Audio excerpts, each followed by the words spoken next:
Hi everyone. In this video we're going to look at a technique of integration called trigonometric substitution. So this is used to to integrate certain types of rational algebraic functions that end up having inverse trig functions in their antiderivatives.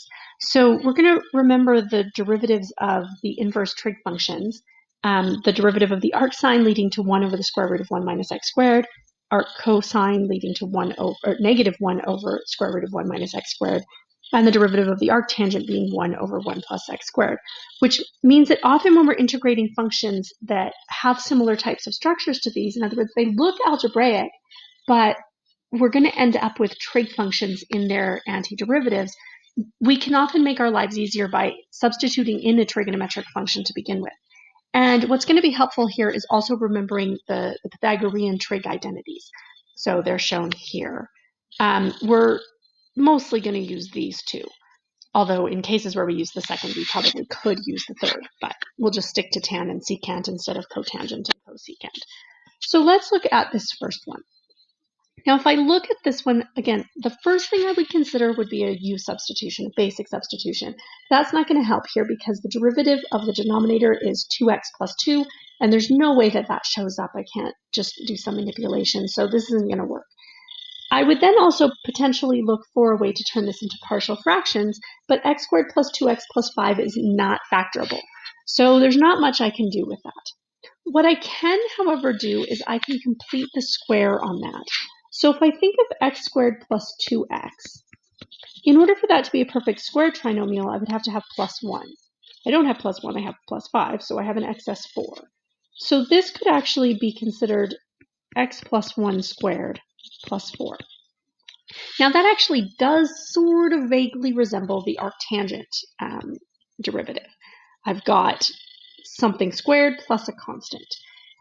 So what I'm going to do is I'm going to do a substitution for a tangent expression to try and make that show up. So thinking again, now I'm going to go over and look at this tangent identity. I know that 1 plus tan squared of something, I'm going to use theta, because I have x in this question, so I can't use x over here, equals secant squared of theta. And also knowing that the derivative of tangent involves secant squared, so hey, we've got some similarities here. I don't have 1 plus this, I have 4 plus this. So that would mean that 4 plus 4 tan squared theta is equal to 4 secant squared theta.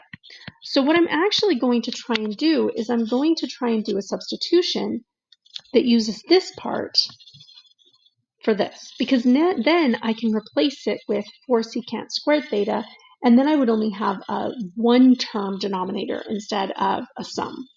So in order to make that happen, I would have to substitute x plus 1 with 2 tan theta, because then when I square x plus 1, I would get 4 tan squared theta. So if I do that, that means that dx is equal to 2 times the secant squared of theta d theta. So now I'm going to do my substitution. So I have 1 over, well, x plus 1 squared is going to be 2 tan theta squared. So 4 tan squared theta plus 4, now times dx, which is going to be replaced with 2 secant squared theta d theta. Now this initially seems like I've made things much, much worse, but I haven't, because this denominator here is equivalent to 4 times the secant squared of theta, which means this whole thing is beautifully going to simplify to 1 over 2 d theta, which I can integrate to theta over 2 plus a constant.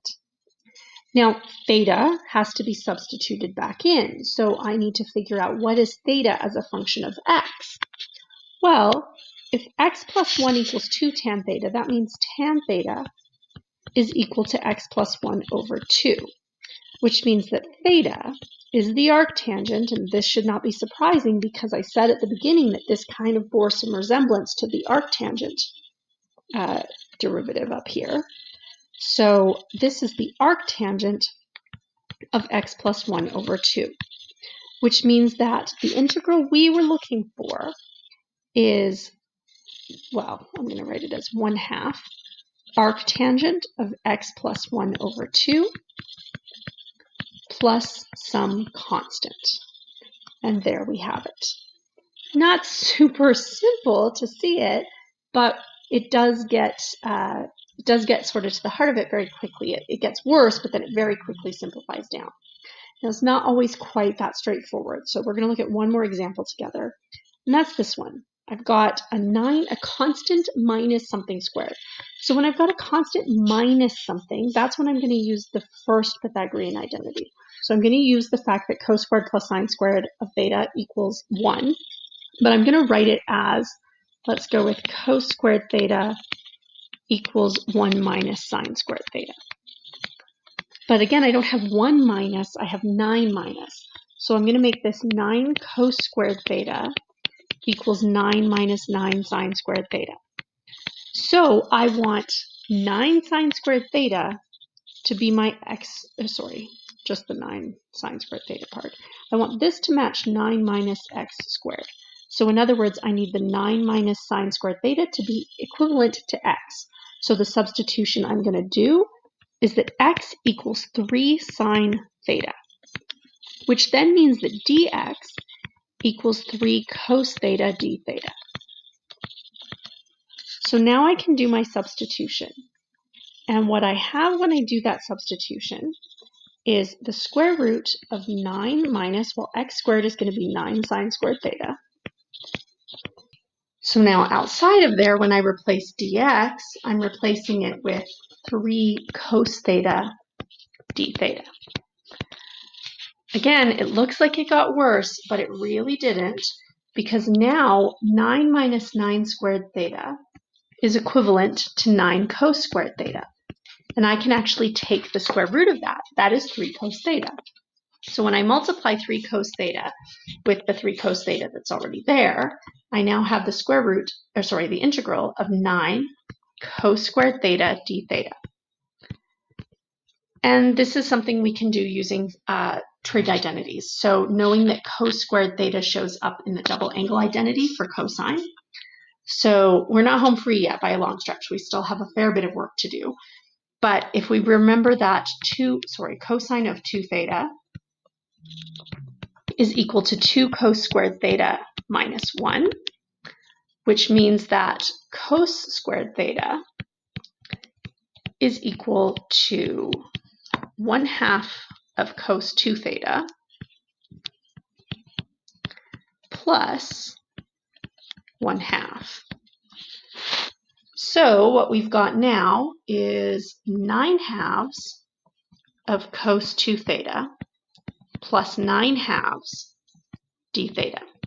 So now we can antiderive this, because the antiderivative of cosine of 2 theta is 1/2 sine of 2 theta.